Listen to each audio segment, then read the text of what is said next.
In the quiet hours, old places seem to keep their own breathing, slow and patient under layers of dust, sand, and time. A broken wall, a sealed chamber, a carved line in stone, and sometimes, after many years, these small things begin to speak again.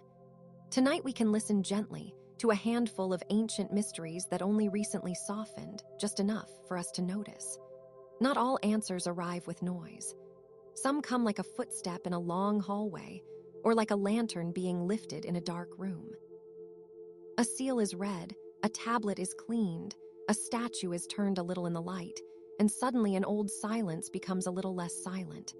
We do not need to hurry. We can simply move from one quiet discovery to the next and let the night hold everything softly. One of the most familiar kinds of ancient mystery is the kind that rests in a tomb. A closed space, a name on a wall, a body laid carefully to rest, and then, for centuries, questions. Who was this person, really, beyond the titles and offerings? Why were certain objects placed nearby? Why did some chambers seem to matter so much more than others? In the last decade, modern imaging has given archaeologists a gentler way to look inside sealed spaces without opening them all at once, and that has changed the pace of discovery. In Egypt, for example, scholars have used scanning methods, careful photography, and small observations that would once have been impossible to make so quietly. A wall that looked plain might hold a hidden doorway behind its plaster. A sarcophagus that appeared simple might contain layers of meaning in its paint and arrangement. A burial that had been dismissed as routine might turn out to belong to someone of unexpected importance. The answer is not always dramatic. Sometimes it is simply clearer than before, and that clarity is enough. There is something soothing about the patience of archaeology. It rarely happens all at once. A site is measured, then measured again. A layer is brushed away, then left alone. A fragment is compared with another fragment, and then another. The work moves slowly because history itself is layered slowly, like sediment settling in still water. And when a mystery is solved, it often feels less like a conquest and more like a door opening by a few inches. In a few places, ancient writing has been one of the quiet keys. A tablet with tiny marks, a stone inscription half-worn by weather, a papyrus damaged by age, all of them can carry a secret for centuries before someone reads them with fresh eyes. The last decade has been especially kind to texts that had once seemed unreadable. New imaging and new comparisons have made possible the careful recovery of names, dates, offerings, and tiny details of daily life. Sometimes a line of writing confirms something historians suspected. Sometimes it overturns a guess that had been comfortable for a long time. And sometimes it does something even gentler. It gives a voice back to someone ordinary. Not a king, not a conqueror, but a priest, a worker, a scribe, a child. The small lives are often the hardest to preserve and the most moving to find again. In the quiet of the ancient Mediterranean, another old question has lingered for a long time: the fate of places that vanished beneath water or were lost to changing shorelines. Cities do not always end in fire or battle. Sometimes they simply sink into mud or slide beneath a rising sea or become buried under later roads and houses. In recent years, underwater archaeology has brought a calmer kind of attention to such places, with sonar, remote mapping, and careful dives revealing harbor walls, statues, and traces of buildings where once there was only a rumor. A city seen from below water has a strange stillness. Fish move through doorways no one uses anymore. A column lies on the seafloor like a sleeping beam of light-colored stone. A coin, perhaps, rests in silt where a market once hummed. The sea can keep things very well, and then, when asked gently enough, it releases a few pieces at a time. Not everything, never everything, just enough to let us imagine the streets again. There are also mysteries that lived not under the sea, but under soil, in places that had become fields or parking lots or unremarkable hills. This is one of the quiet surprises of the last decade. Many discoveries do not come from spectacular new worlds, but from looking again at old ones with improved tools. Ground-penetrating radar, LiDAR, drones, and careful digital mapping have revealed hidden patterns that the eye alone would miss. A ridge that seems natural might conceal an ancient road. A flat stretch of earth may hide the outline of a temple. A wooded hill might hold the shape of a burial mound so large that people walked past it for generations without realizing what was beneath the moss and roots. When the land is mapped in this way, it can seem as if history is inhaling and exhaling through the surface of the present. In some regions, scholars have been able to identify lost settlements that were once known only from brief references in texts or from stories repeated by later generations. A place name survives, but the place itself does not seem to. Then, after patient comparison of old maps, ceramic fragments, and the shape of the landscape, the name finds its home again. This is a quiet sort of joy, a restoration without applause, as if an old traveler has finally arrived where they were always meant to be. And there are other discoveries that revolve around the people who built great monuments, rather than the monuments themselves. For a long time, some ancient sites seem to be the work of almost mythical populations, as if the stones had raised themselves. But the last decade has reminded us, again and again, that real people, with meals to cook and children to raise and sore backs at the end of the day, carried these histories forward. In the shadow of pyramids, tombs, ziggurats, and stone terraces, archaeologists have found signs of workshops, bakeries, sleeping areas, tool marks, storage rooms, and everyday refuse. These traces are not glamorous, and perhaps that is why they matter so much. They make the ancient world feel close enough to touch. A broken bowl is not a legend, but it is a presence. A scorched grain of barley is not a myth, but it is a meal remembered by the earth. There is a certain comfort in knowing that great history was made from ordinary motions repeated quietly. Mixing, carrying, cutting, mending, sweeping. The same actions over and over until a wall rose, or a chamber was finished, or a royal road was kept clear. The people are often unnamed, but not absent. Their effort remains in the geometry of stones and the friction on tools and the soft debris of living. Some mysteries have turned out to be questions of movement, of how people traveled, traded, and passed along ideas. For centuries, scholars have tried to understand how objects from far away reached distant places in the ancient world. A bead from one region, a shell from another, a metal technique, a style of pottery, a myth that sounds strangely familiar in another culture. All of these can hint at old roots that were once busy and then forgotten. In recent years, scientific analysis has become better at tracing origins. Tiny chemical signatures in soil, stone, metal, and bone can reveal where something came from, or what it touched, or what it was made with. This does not always settle every argument, but it can gently narrow the fog. A bronze object that seemed impossible to place can be linked to a workshop. A mineral pigment can be traced to a distant quarry. An imported jar can suggest a harbor once alive with exchange. And still, even with better tools, the ancient world keeps some of its privacy. That is part of its charm. We are not meant to know everything, and perhaps that is fortunate. A little uncertainty makes room for wonder. A ruin is not less beautiful because it is incomplete.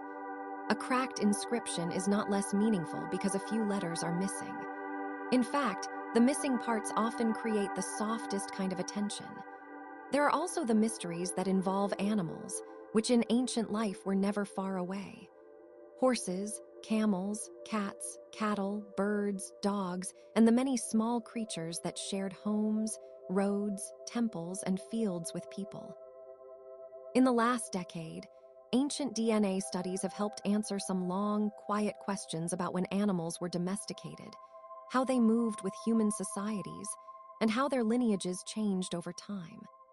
This kind of discovery is especially calming because it reminds us that history was made in companionship, not only by rulers and wars, but by herds, by transport, by hunting, by feeding, by care.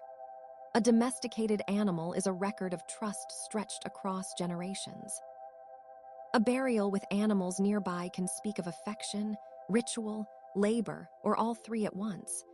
And when scientists recover these patterns, the past feels a little more lived in, a little less distant.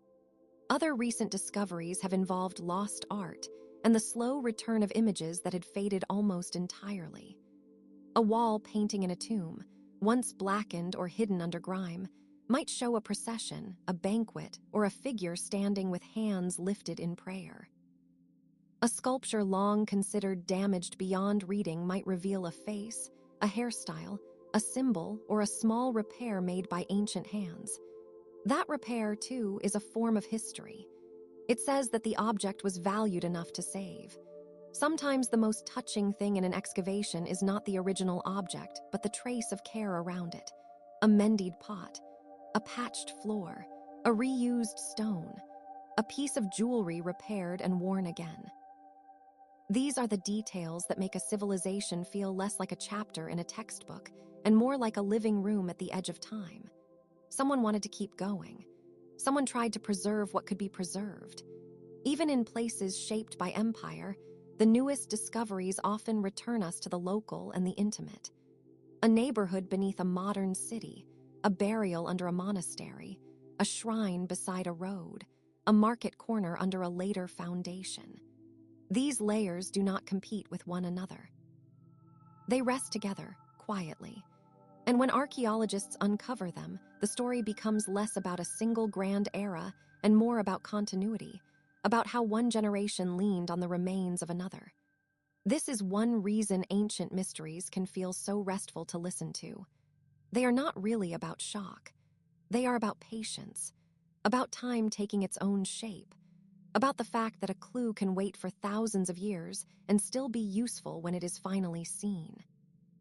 A bone analysis, a seed sample, a bit of pollen trapped in plaster, all of these can add a soft note to the larger song. In some cases, what has been solved is not the identity of a person or the location of a city, but the meaning of a practice. Why were certain objects buried together?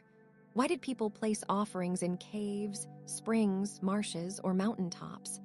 Why did some symbols recur across such wide distances? Researchers do not always answer these questions in a single neat line.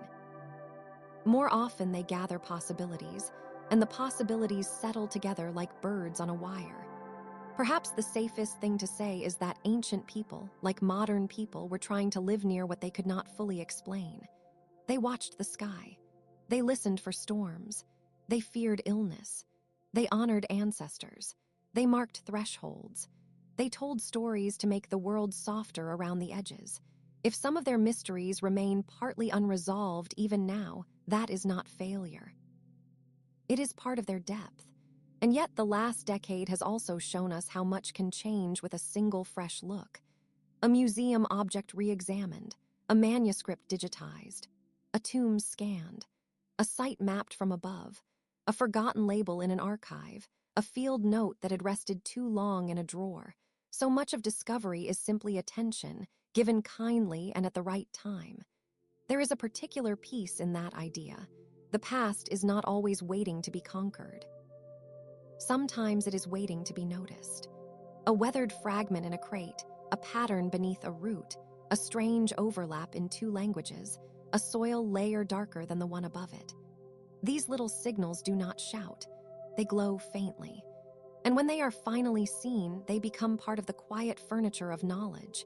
If we move far enough back, beyond one civilization or one region, the whole ancient world begins to feel like a landscape of partial lights.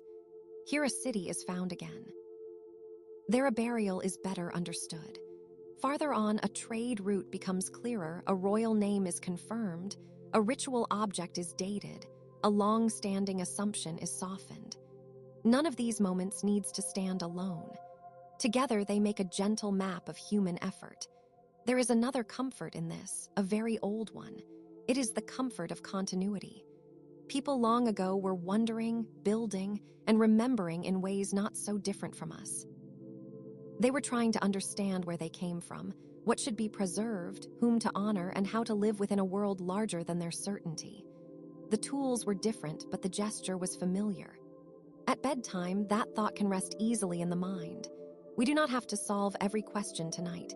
We only need to let a few of them drift by. A buried wall becoming visible, a text becoming legible, a coastline shifting its memory, a statue returning a name, a tool revealing a maker. A small animal bone, a seed, a shard of pottery, each one carrying a little message through time. And perhaps the most beautiful thing about ancient mysteries solved in the last decade is that they do not make the world feel crowded with answers. They make it feel gently inhabited. They suggest that history is still close, still patient, still ready to be met halfway by a careful eye and a quiet hand. There is something reassuring in that, something like a lamp left on in another room. So let the old cities remain half in shadow. Let the tombs stay cool and still. Let the tablets rest in their cases, the ruins in their sand, the harbors in their water. We have learned enough for tonight, and perhaps that is the right amount. A little clarity, a little wonder, and a great deal of softness around the edges. As the room grows quieter, imagine the archaeologists setting down their brushes, closing their notebooks, and walking away for the evening. The site remains. The stones remain. The questions remain too, but in a calmer form now, less like knots and more like folded cloth. One day there will be more to see. One day there will be another fragment, another reading, another hidden chamber gently noticed. For now, the ancient world can sleep, and we can sleep beside it. The desert keeps its warmth for a while after sunset. The sea keeps its dark reflection. The archives keep their paper scent. The buried roads keep their shape beneath the grass.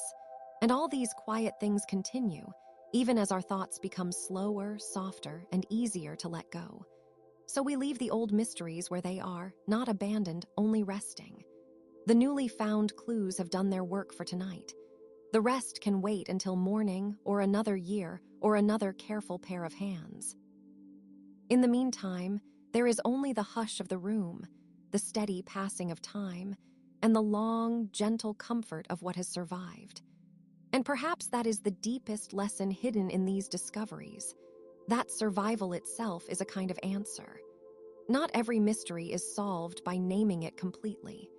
Sometimes it is enough to know that something endured long enough to be found, and that someone, centuries later, was able to listen. A sealed jar in a ruined kitchen can tell us that a household once measured its days by flour, oil, and patience. A crushed seal impression can tell us that a letter traveled through hands now vanished. A broken column can tell us that a roof once cast shade where now there is only moonlight. Each surviving piece is modest on its own, but together they create a soft chorus of proof. Not proof in the loud, argumentative sense, but proof in the humble sense that life was here. That is why ancient history can feel so strangely intimate. It is not always grand. It is often made of repetitions. Someone swept a floor. Someone repaired a jar. Someone sharpened a blade. Someone carried water in the cool of morning. Someone made a tiny mark in clay and forgot, not knowing that the mark would sleep for thousands of years and then be read by a modern scholar under a white light. The distance is enormous, and yet the action is recognizably human. In recent years, one of the quiet miracles of archaeology has been the way patience has begun to meet technology. A place that once looked empty can be scanned from above and reveal faint alignments. Soil that seemed ordinary can be tested and yield traces invisible to the eye. Ancient bones can offer up their histories in careful fragments of DNA. Even the air trapped within a sealed chamber, or the residue left in a vessel, can tell a story with remarkable softness. It is not a dramatic kind of storytelling. It is more like coaxing a memory to sit up and be noticed. And because of this, the ancient world has become a little less silent, though never noisy. We hear a little more of the people who lived along rivers, on islands, inside walls of mud brick or stone, in cities arranged by stars or kings or trade winds. We hear of their diets, their movements, their kinships, their fears, their losses. We hear of migrations that were once guessed at and are now traced more carefully. We hear of climate changes that pushed communities to adapt, or to leave, or to transform themselves in ways that became part of later history. There is a gentle dignity in those adaptations. Long ago, people faced droughts, storms, shifting rivers, and changes in political power with the same mixture of ingenuity and vulnerability that people still carry today. They moved terraces, dug canals, stored grain, built walls, changed routes, redrew boundaries, and kept going. Sometimes they succeeded for a long while. Sometimes they did not. Both outcomes are part of the record, and both deserve tenderness. It is calming to think that the earth remembers some of this, even if only in outlines. A buried city may not preserve every conversation, but it keeps enough traces to suggest the rhythm of a day. A settlement abandoned to sand may still hold pottery in the layers where children once played. A submerged harbor may still show the geometry of commerce long after the merchants have vanished. The world does not remember in words alone. It remembers in textures, distances, and arrangements. And the people who study these traces often speak about uncertainty with a kind of grace. They know that one discovery does not end a question. It only changes the shape of it. A new inscription may confirm a ruler's name, but also raise new questions about language or ceremony. A buried temple may reveal a ritual practice, but leave the meaning of the practice partly shaded. A trading colony may be located precisely, while the reasons for its rise remain partly hidden. In this way, knowledge grows like a tree in slow seasons. New rings appear, but the trunk remains. Among the most quietly moving recent discoveries are the moments when a lost place becomes more than a name on a map. There is something almost tender about that. A site written about by ancient authors, then doubted, then searched for, then finally identified or better understood. The imagination of generations has been held toward it, and now the dust settles into a form that can be visited, measured, and perhaps protected. The place is not made smaller by being found. Often it becomes larger, because it can now hold both the story and the real ground beneath it. Ancient Troy has long lived in that strange space between poem and earth, and discoveries in the last decade have continued to refine the picture around it, not as a single dramatic revelation, but as a patient accumulation of evidence. The same is true of many storied places whose names seem to glow more brightly in literature than in the soil. A name can outlive the city, and yet the city may still be there, waiting under later layers, waiting under the roots, waiting under the dust for a little more attention. In other places, the mystery is not the location but the life that took place there. Researchers looking at settlements across the ancient Mediterranean and Near East have been able to reconstruct trade more clearly than before. Amphorae, stones, glass beads, weights, and shipwreck cargoes all help outline the quiet persistence of exchange. Olive oil moved, grain moved, wine moved. Ideas moved too, though more slowly and in less visible containers. Alphabets, religious symbols, artistic motifs, and styles of architecture traveled across seas and into mountain valleys, taking on local forms as they went. This can be comforting to remember when the modern world feels fragmented. Connection is not new. It is one of the old habits of humanity. A pot from one region appears in another. A god's name changes but keeps a familiar contour. A carving style crosses borders and becomes something slightly different in the hands of another people. The ancient world was not sealed compartments. It was a web of crossings, some official and some humble, some recorded and some guessed at from the objects left behind. Even shipwrecks, which might seem only tragic at first, have become soft archives of the sea. They preserve cargo, timber, tools, and sometimes even food remains in ways that on land would not survive. A wreck can hold a moment in suspension. And when it is finally studied, it can illuminate trade networks, naval practices, and daily life with surprising warmth. A ship that sank in silence can speak across millennia, not with a voice, but with arrangement. The stack of jars, the rope fiber, the bronze fitting, the fish bones, the shape of a hull. The last decade has also reminded us that myth and history often live in neighboring rooms. A story told as legend may preserve a memory of a place, a flood, a conquest, a dynasty, or a migration. It may have been shaped by centuries of retelling and still contain a small, hard kernel of lived experience. Scholars are careful with such things because care is necessary when touching old stories. It is easy to flatten myth into fact or fact into myth, but sometimes the most honest approach is to let them stand together, like two lamps casting overlapping light. That is part of what makes ancient mythology so quietly enduring. It does not need to be proved in order to matter. A god of storms, a river goddess, a trickster, a queen in the underworld, a hero crossing impossible waters. These figures have lived for so long because they carry emotional truths that remain familiar. New finds can illuminate the settings around them, or the rituals that once honored them, but the stories themselves keep their older power.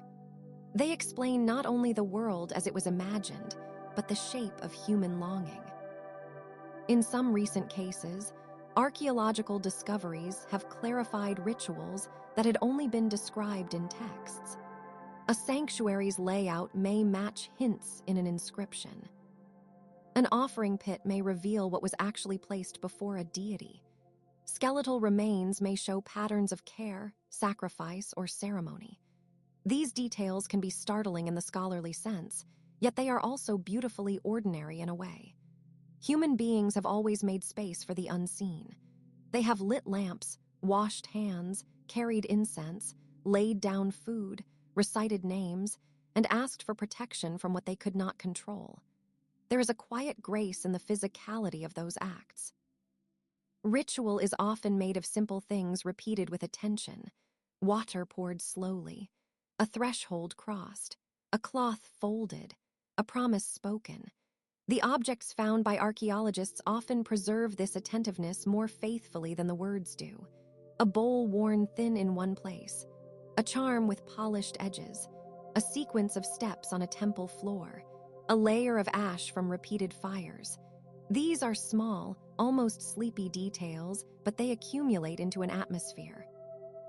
And the atmosphere of the ancient world, as revealed in the last decade, is increasingly one of complexity rather than simplicity. Cities were multi-ethnic. Kingdoms were layered. Empires were administrative and improvised at once. Travelers carried mixed identities. Communities absorbed strangers. Languages overlapped.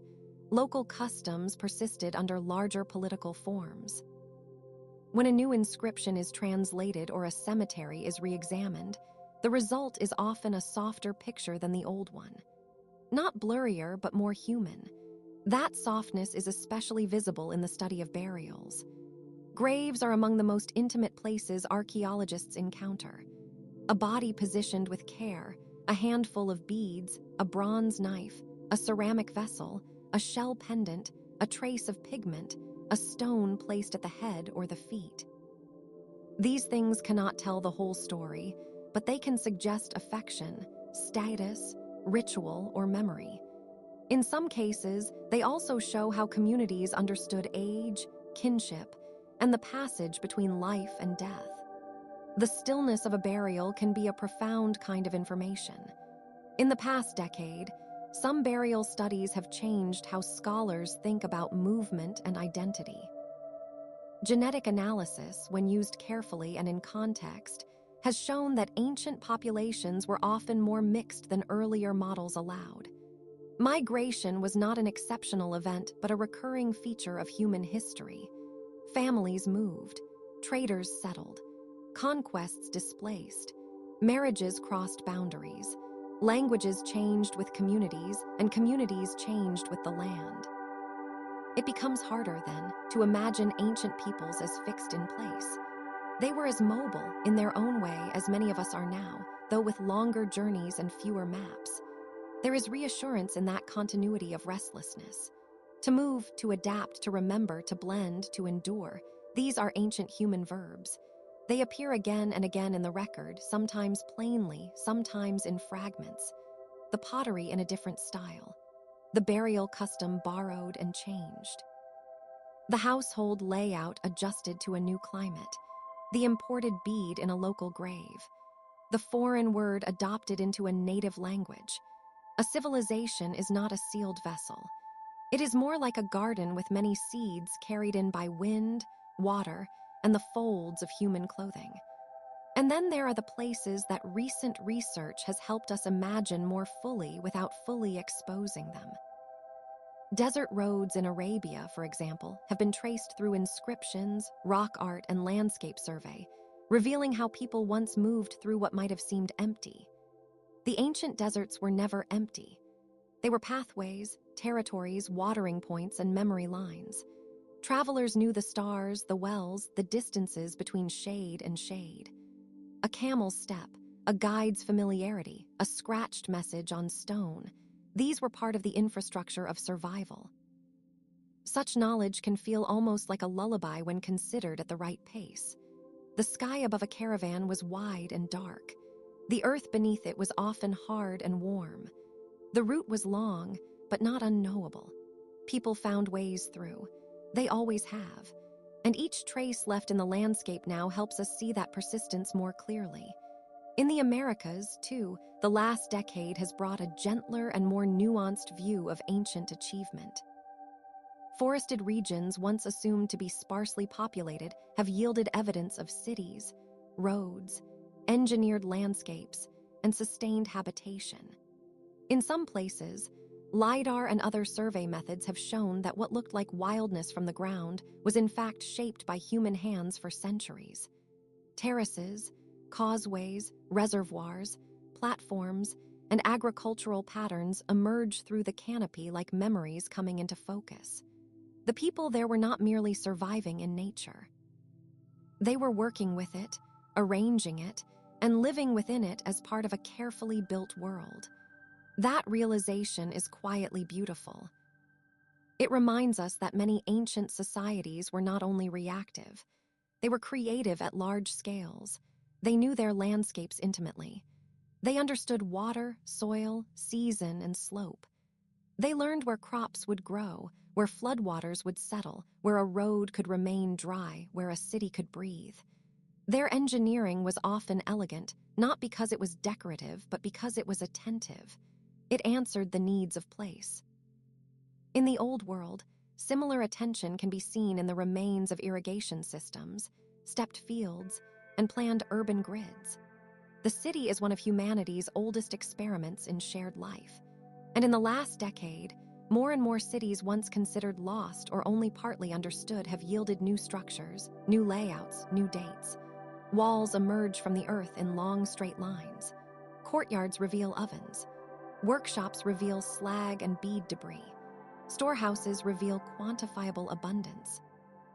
Streets reveal patterns of movement, where people walked, paused, turned, gathered, and passed one another in routine small acts that at the time would have felt ordinary. It is easy to imagine ancient life only at the level of kings and temples, but archaeology keeps bringing us back to the household. The household is where history often becomes most legible. A grinding stone next to a hearth, a loom weight near a wall, a child's toy in a corner, a repaired jug with visible seams, a basket impression left in clay. These details make the past feel inhabited rather than ceremonial. They tell us that most life, then as now, was made of care and repetition. Even monumental history often depends on these small domestic foundations. Empires require grain. Temples require workers. Palaces require cooks, carpenters, scribes, cleaners, guards, and transporters. The brilliance of a court or a sanctuary rests on 1,000 everyday routines. That fact can be easy to forget when looking at ruins, because ruins favor the visible and the durable. But recent studies of diet, waste, and housing have helped restore some of the hidden labor beneath grandeur. It is a reminder that civilization, however it is defined, is always collective. Some discoveries of the last decade have corrected not just details, but entire narratives. A timeline once thought fixed has shifted by decades or centuries. A cultural practice once assigned to one people has turned out to be shared across regions. A migration once described too simply has become more complex. A collapse once explained by conquest alone now seems tied to climate, politics, trade disruption, and local choices. History rarely moves in a straight line, and the more closely it is examined, the less it behaves like a single story. That can be comforting because the world itself is not neat. It is layered. The evidence often is, too. One site offers one answer, and the neighboring valley offers another. A text suggests one meaning, but a reused building stone suggests something else. A royal inscription celebrates certainty, while the soil beneath it tells of adaptation. The scholars, moving carefully, learn to hold these things together without forcing them to agree too quickly. There is a kind of sleepiness in that method, a good one. It asks for patience. It asks for a willingness to let questions remain soft at the edges. It asks us to sit quietly with complexity until it becomes less frightening and more like weather passing through a landscape we know. The ancient world, in this sense, is a perfect companion for bedtime. It is full of unfinished thoughts, old voices, and slow revelations. It does not demand urgency. It rewards attention. And some of the most beautiful recent findings have involved writing itself. Tablets, ostraca, inscriptions, scroll fragments, and even tiny marks on bone or pottery have altered understandings of literacy and administration in many regions. Writing was not always rare or royal. Sometimes it was practical, local, and surprisingly widespread. Accounts were kept, names were listed, offerings recorded, goods counted, prayers inscribed, complaints written, curses whispered onto durable surfaces and then buried. The written record, when discovered later, is often fragmentary, but it can still feel intimate, as if a hand had reached forward and left a note in a bottle made of clay. There is something especially moving about messages that were never meant for us but reached us anyway. A merchant's tally, a school exercise, a love poem, a legal agreement, a ritual formula, a joke, a complaint about a bad delivery. These small survivals make ancient people feel near in a gentle, unguarded way. They remind us that minds long ago were full of practical concerns, humor, longing, and impatience. The world of the ancients was not only heroic. It was administrative, domestic, and sometimes fussy. That is part of its charm. In the past decade, restorations and rereadings have also transformed how scholars understand famous monuments. A temple facade may have been painted more brightly than assumed. A sculpture may have stood in a different orientation. A set of reliefs may have narrated a sequence of events with greater subtlety than previously seen. Even a seemingly familiar monument can feel newly alive when viewed with modern imaging or reassembled fragments. The stone is the same, but the silence around it changes. This kind of change is often quiet rather than sensational. It does not require thunder. It requires light, angle, and patience. A pigment trace under close inspection, a cut mark on a bone, a reusable block with earlier carving beneath later text, a crack line that tells of ancient repair. These details matter because they show care. They show that the past was not pristine even when it was new. It was maintained, altered, patched, and reimagined by the people who lived within it. That may be one of the most humanizing lessons of archaeology in the last decade. The ancient world was always in a state of maintenance. Walls were replastered, floors resurfaced, tools sharpened, roofs replaced, temples renovated, graves reopened, city plans adjusted. People responded to weather, memory, and need. Nothing lasted without intervention. And yet interventions themselves became part of the story, so that a repair now reads as evidence of love, continuity, or necessity. The same is true of memory in our own lives. What survives is often what has been tended, a story repeated, a photograph protected, a name spoken, a recipe passed along, a building reused, a path walked often enough that it remains visible. Ancient history, in a larger sense, is the sum of such treading. Not everything is remembered, but some things are preserved by use and some by chance. Chance plays its role often in archaeology. A flood exposes a wall. A construction project uncovers a mosaic. A rock slide reveals an inscription. A change in agricultural practice makes a buried outline visible from above. A drought lowers a reservoir and reveals stone steps long hidden underwater. There is something almost tender in these accidental meetings between the present and the past. The earth shifts just enough. Someone notices. A new chapter opens. And then there are the collections, the storerooms, the museum drawers, the archive boxes where many discoveries wait more quietly still. Not every clue is found in the field. Some are found in the re-examination of objects long held but not fully understood. A label checked again, a fragment matched, a style recognized, a residue tested. A piece of carved ivory or painted plaster or corroded metal yields a fresh reading when looked at with a different question in mind. Knowledge, in this sense, is not always about going farther. Sometimes it is about looking more kindly at what is already near. The ancient mysteries solved in the last decade have also made clear how much cooperation matters. Field archaeologists, conservators, linguists, epigraphers, botanists, zoologists, geneticists, chemists, historians, local guides, and community stewards all contribute to the slow work of understanding. A single revelation may appear simple in a headline, but behind it are many forms of expertise, each one careful in its own way. The past is too large for one discipline alone. It asks for a quiet choir. There is dignity in that kind of collaboration. No one person holds the whole story. Each one adds a tone. The result is not perfection, but harmony enough to hear more clearly. This, too, is a useful thought for bedtime. The world does not need to be explained all at once. It can be approached piece by piece with humility. As we drift among these examples, the ancient world becomes less like a set of isolated puzzles and more like a field of patient continuities. A city's drainage system tells us about rain. A seed found in a jar tells us about food and season. A cemetery arrangement tells us about social bonds. A temple orientation tells us about sky and ritual. A trade weight tells us about fairness and exchange. A child's footprint in drying clay tells us that children were there too, once running somewhere between work and play.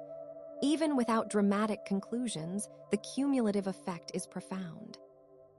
We begin to see that history is not only made of the exceptional, it is made of the repeatable. People cooking, praying, traveling, repairing, celebrating, grieving, writing, counting, and resting. Ancient civilizations rose and changed because these ordinary acts were repeated across generations with enough steadiness to leave marks. It can be soothing to think that our own ordinary acts are not so far removed. The dimming of a room, the settling of blankets, the pause before sleep, the quiet check that a door is closed, a glass of water placed nearby, a favorite book left on a table. These small rituals are modern, and yet they rhyme with older ones. A lamp extinguished, a cup set down, a threshold crossed, a blessing murmured.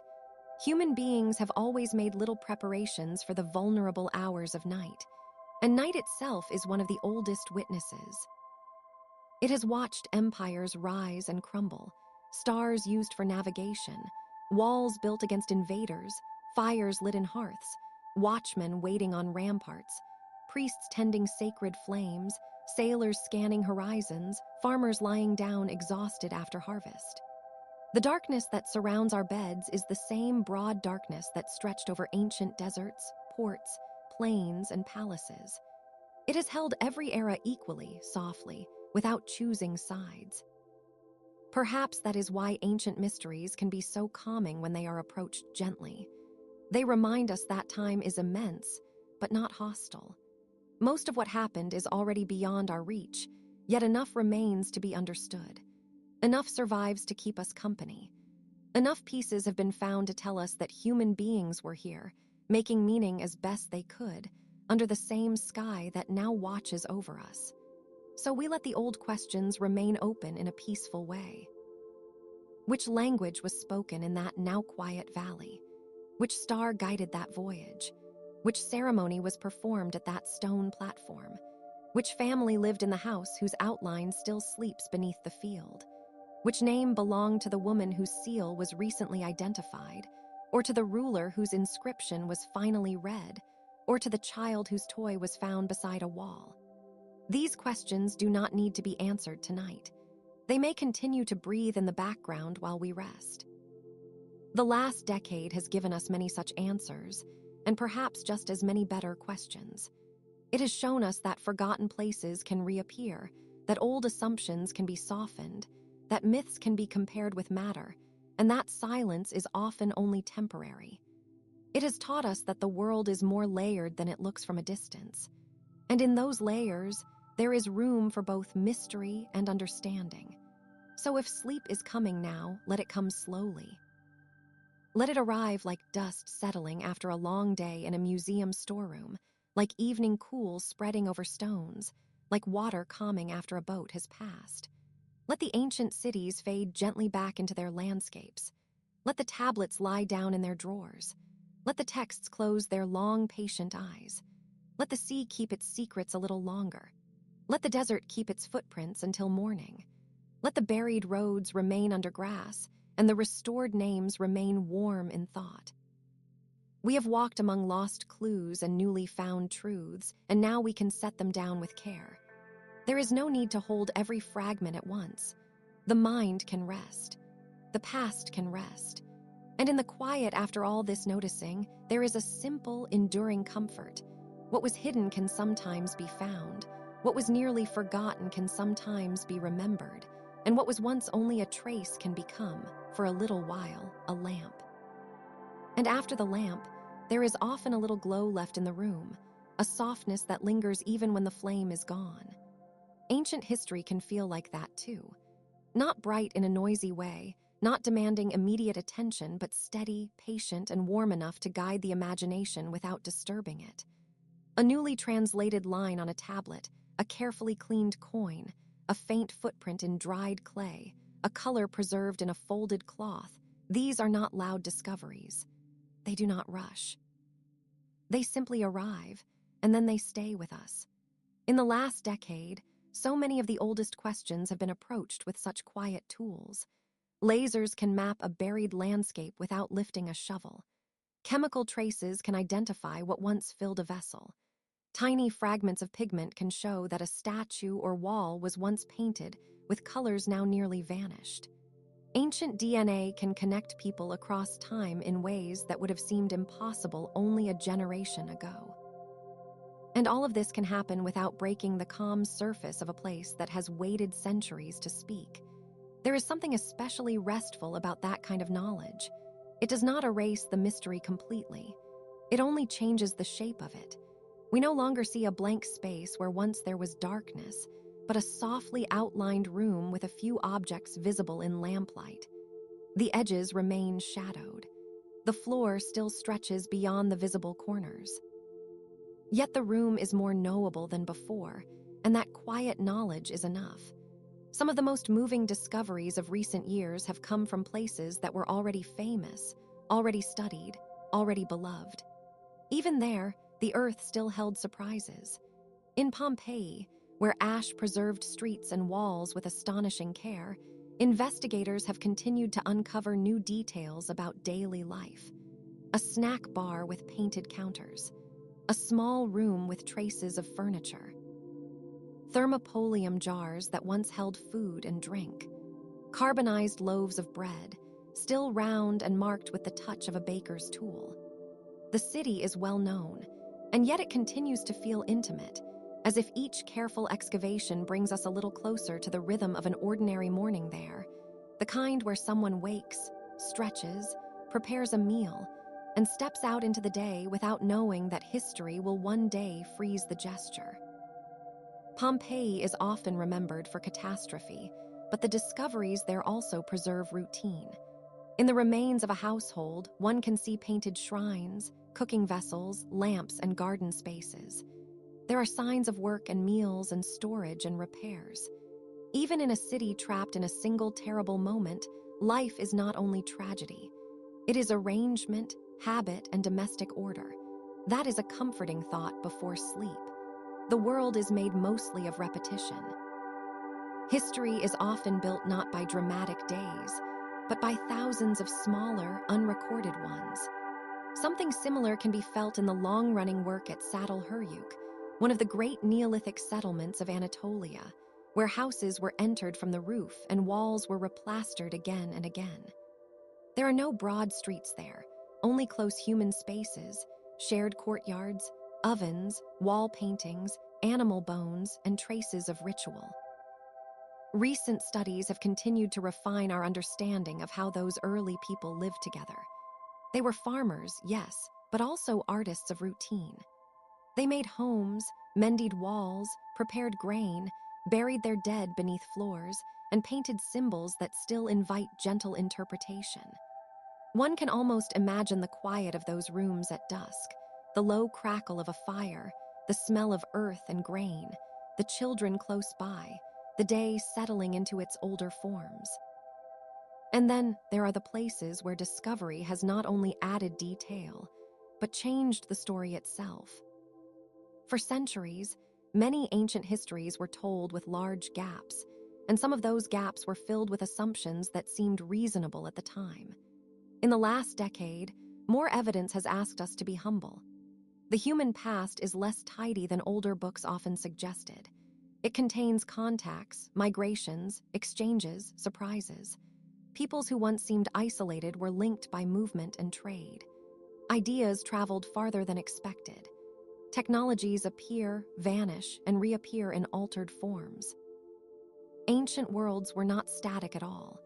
They were restless, interconnected, and quietly inventive. The study of ancient DNA has made this especially clear in a few broad, gentle ways. It has shown that populations in Europe, Asia, the Americas, and elsewhere were shaped by many waves of movement over long spans of time.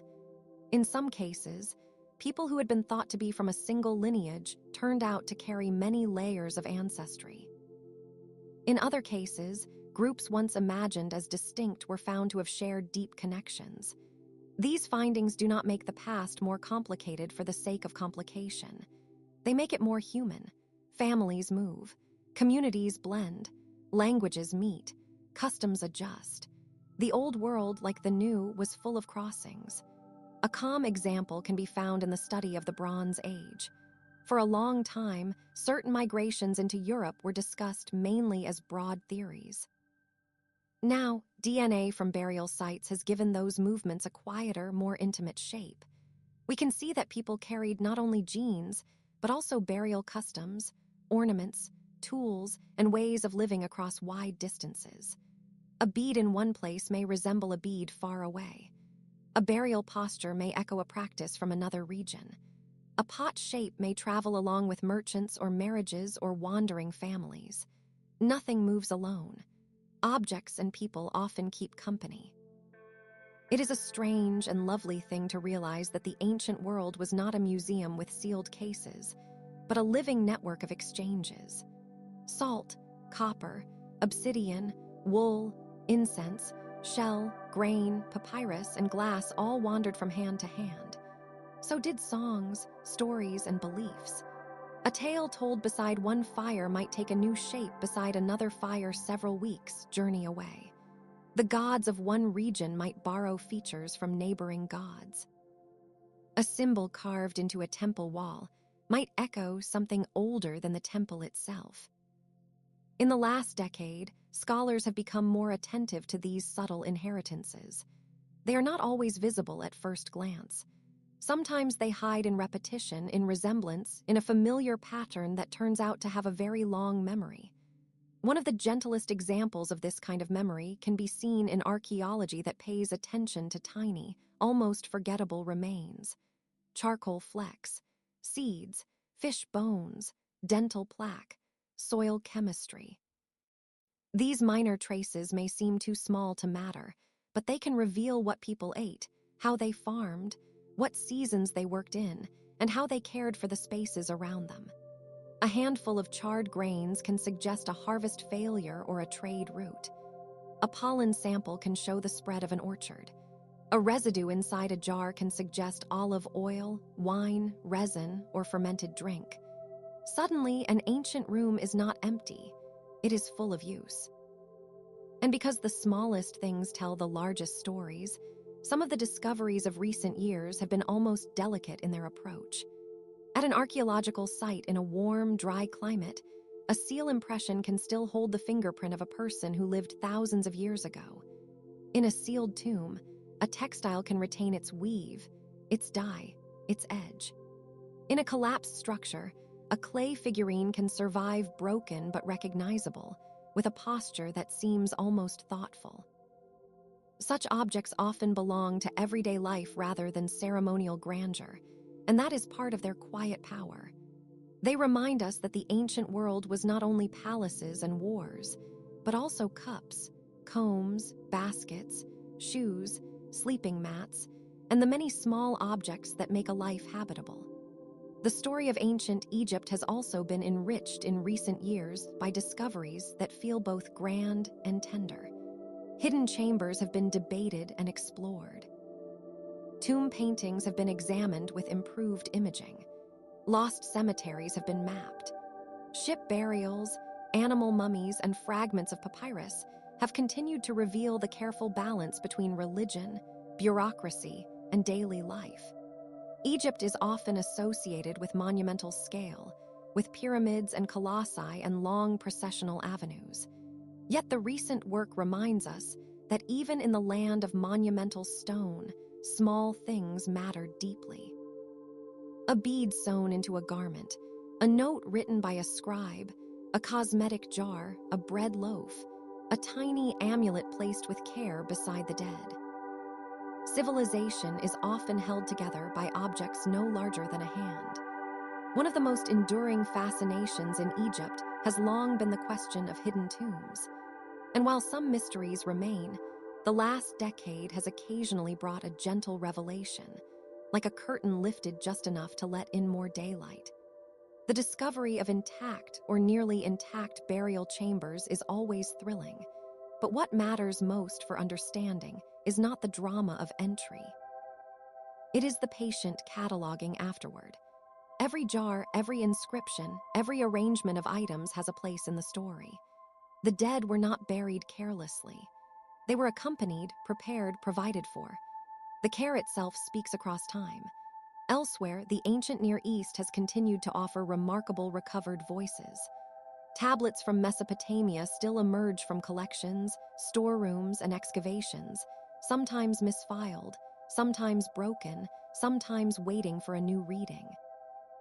A fragment once dismissed as too damaged can, under fresh light and new comparison, become legible. A name can be restored. A date can be refined. A line of law, a line of myth, a line of accounting, all can sharpen into meaning. The legal tablets of ancient cities tell of sales, loans, disputes, inheritances, and adoption. Such records can seem dry at first, but they are full of life. They show people worrying about land, livestock, workers, debts, and family continuity. They show that ancient cities had paperwork, and paperwork, in its own quiet way, is a form of civilization remembering itself. Some of the most famous stories from Mesopotamia, like Gilgamesh, are far older than the modern mind can easily hold at once. Yet in the last decade, new fragments and new comparisons have continued to refine how those stories are assembled. A forgotten tablet here, a matching line there, a better understanding of a dialect, and the poem grows slightly more complete. The ancient hero remains distant and legendary, but he also becomes more legible, as if the fog around a mountain had thinned a little. We see that the old compilers and scribes were careful, scholarly, and patient. They copied, compared, preserved, and transmitted. In a sense, the survival of such texts is itself a miracle of attention. Attention is one of the quiet themes running through archaeology. Someone had to notice the pattern in the stones, the alignment of the wall, the trace of paint under sediment, the unusual cut on a bone, the repeated mark on pottery. Someone had to sit with the evidence long enough to let it speak. This is true not only in the field, but in the archive and laboratory. Ancient mysteries are often solved not by sudden revelation, but by slow, cumulative care. It is a kind of listening. One expert studies the language. Another examines the mineral composition. Another compares burial practice. Another tests the age of a beam or reed. Then, gradually, a story emerges that no single person could have seen alone. There is something deeply restful about that collaborative method. It suggests that truth, when approached respectfully, is not a chase but a gathering. Pieces come together. The picture clarifies. One can imagine researchers leaning over a table, quiet as librarians, with fragments spread out under soft light. They are not conquering the past. They are helping it become readable.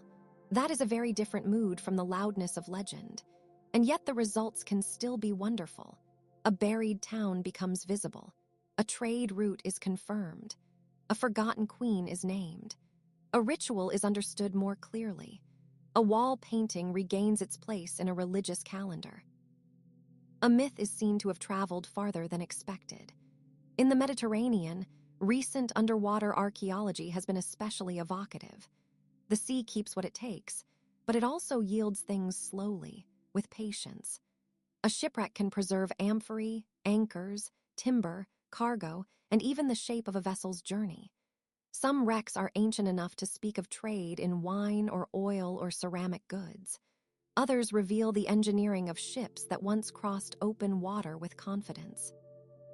There is a peculiar stillness to underwater discovery. Time is muffled there. Sound is softened. Visibility can be narrow. Yet within that dimness, the contours of history may appear with extraordinary grace. A loaded ship resting on the seabed seems almost to be sleeping, not lost, merely paused. One recent and especially intriguing pattern in archaeology is the way scientists have become better at reading landscapes as whole systems. Not just a temple, not just a tomb, not just a wall, but the surrounding roads, terraces, fields, water channels, and outlying structures. Ancient cities were not isolated islands. They depended on hinterlands, reservoirs, farms, workshops, and transport networks. LIDAR and remote sensing have shown hidden roadways and settlements beneath dense forests in parts of the world once thought less urban than they truly were. In Central America, for example, the map of ancient Maya settlement has become much fuller than older models suggested. What once looked like scattered ceremonial centers now appears as a deeply organized landscape of residences, causeways, agricultural systems, and political connections. This makes the ancient world feel at once larger and more intimate. Larger because the scale of human organization was immense. More intimate because so much of it revolved around home, field, and path.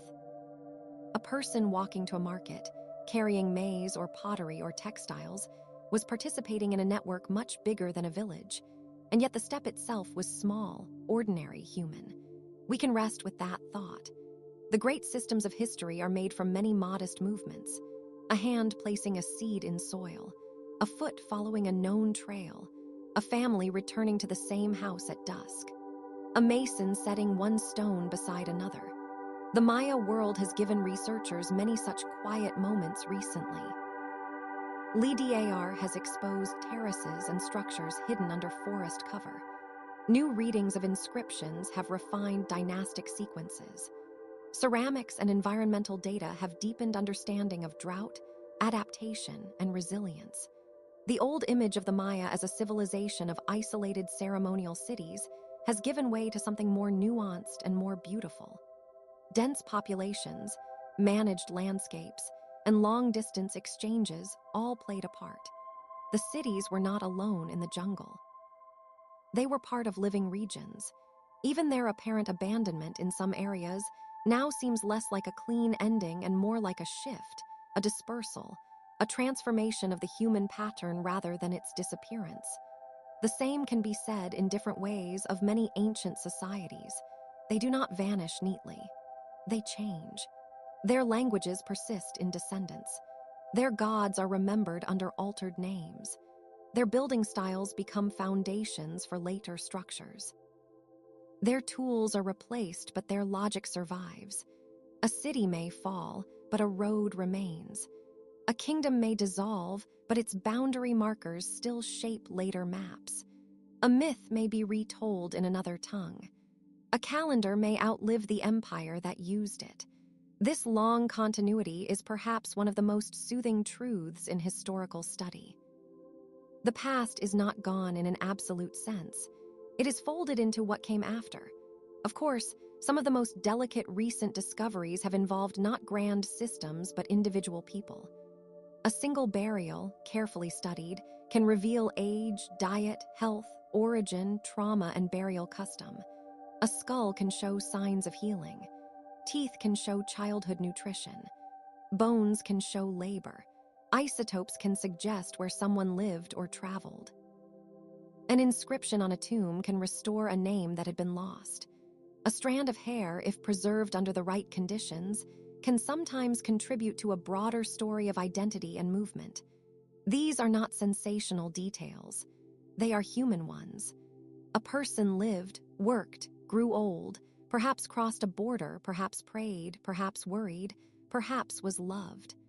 Archaeology can occasionally return a little of that dignity. This is especially moving in the study of ancient women and children, whose lives were often underrepresented in older histories.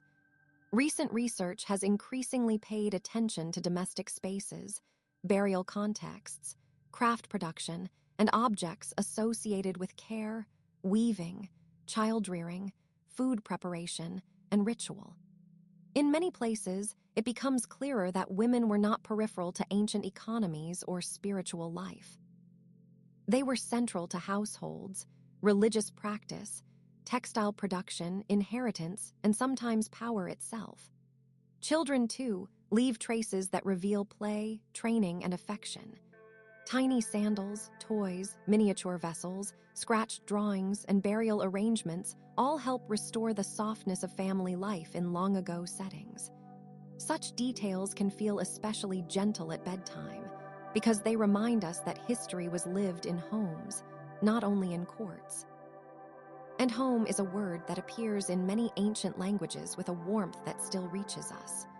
The house in a Mesopotamian city, the courtyard dwelling in a Roman town, the multi-room family compound in an Andean settlement, the mud brick home in a Levantan village, the timber hall in northern Europe, the reed house near a river, the stone-built residence in a mountain valley, all are variations on a deep human desire.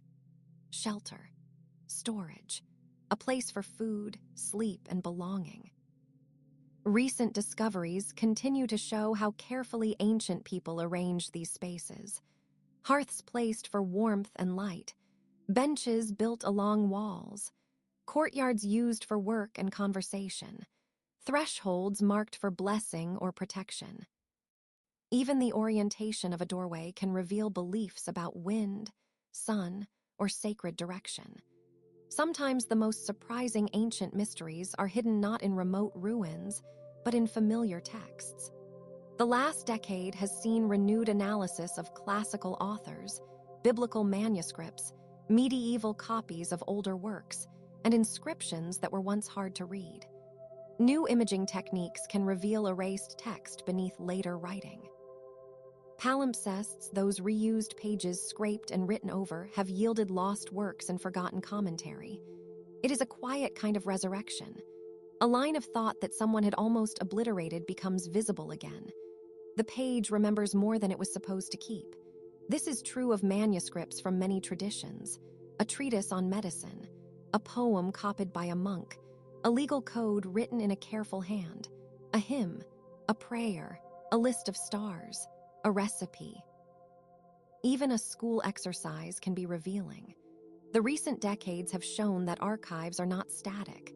They are living fields of possibility. Scholars continue to revisit shelves, boxes, bundles, and codices, often finding that the old catalog description was incomplete or that the physical object contains more than the text had suggested. A margin note can change an interpretation. A scribal correction can reveal uncertainty. A reused leaf can tell the story of a book's long and varied life. In a way, all of this asks us to be patient with partial knowledge. Ancient history is never delivered in full brightness. It arrives in layers, and the layers require gentleness. A site may be excavated but not fully understood. A text may be legible but ambiguous. A skeleton may suggest ancestry but not name. A town plan may be clear, but its rituals remain soft-edged. This incompleteness is not a failure. It is one of the natural conditions of studying the deep past. And it is no hardship to accept, especially in the stillness of evening. Few things in life are fully known at once. A friendship deepens slowly. A landscape reveals itself in different weather. A memory becomes clearer years later. The past behaves much the same way.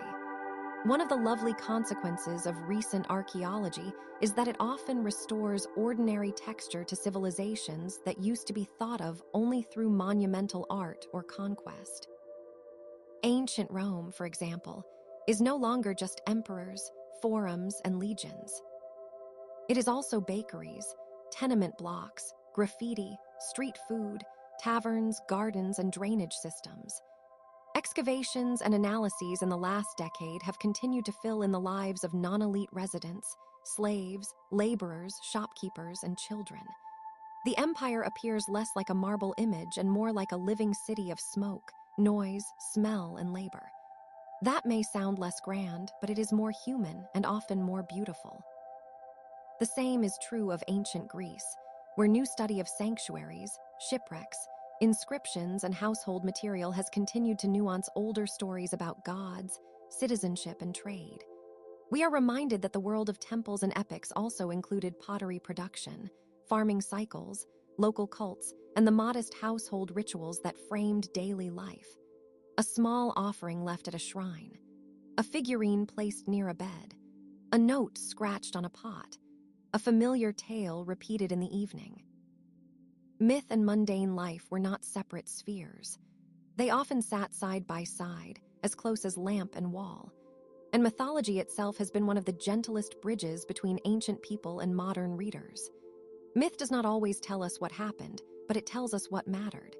It reveals fears, hopes, seasonal rhythms, social roles, and cosmological ideas. In the last decade, scholars have continued to compare myths across regions, showing how motifs travel and change. Floods, underworld journeys, divine twins, trickster figures, sacred marriages, cosmic trees, and creation from chaos all appear in different forms around the world.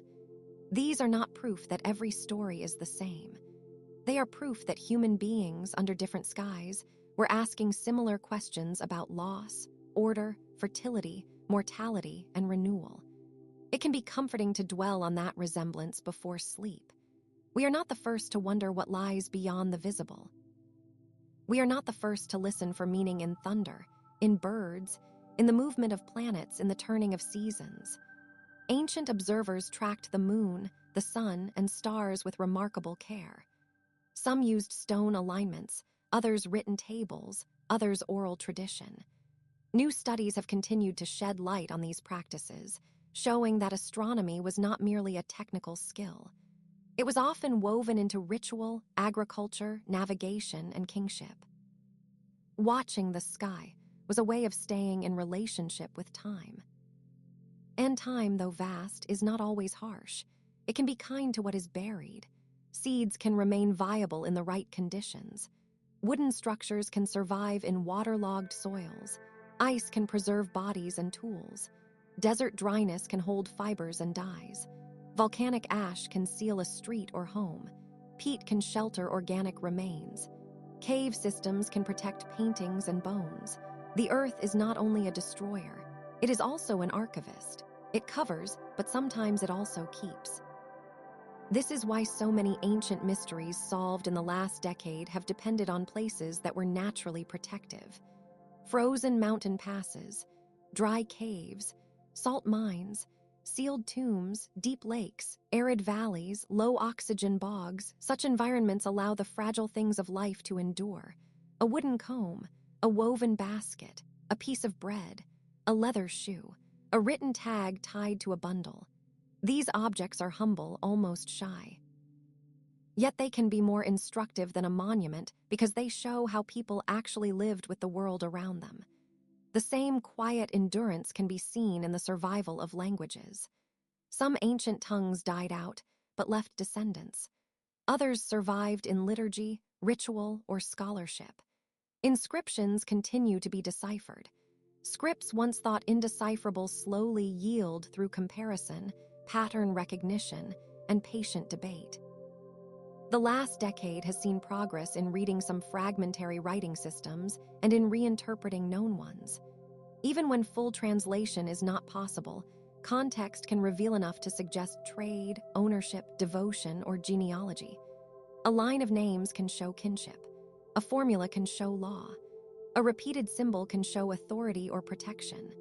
Language, like archaeology, often speaks in partial sentences, and yet partial sentences can still be beautiful, perhaps especially so. They invite us to pause, to sit with uncertainty. To appreciate that meaning need not be complete in order to be real. The ancient past reaches us in fragments, and those fragments are enough to build a shelter of thought. Not a final answer, but a place to rest the mind. A shard of pottery can imply a whole vessel. A lintel stone can imply a doorway. A deity's name on a seal can imply worship. A burnt seed can imply a meal. A cemetery can imply a community.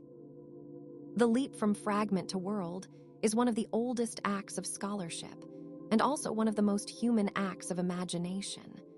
There are, in this way, many little places where the boundaries between myth, archaeology, and history blur softly. A legendary city may later be found. A royal inscription may confirm a figure once dismissed as symbolic. A cult site may reveal layered use over centuries. A tale once read as pure fiction may turn out to preserve a memory of an event long transformed by retelling. This does not mean the old stories were simple reportage. It means they were vessels. They carried memory in forms suited to endurance. People used story the way they used clay, wool, or bronze, to make something sturdy enough to cross time.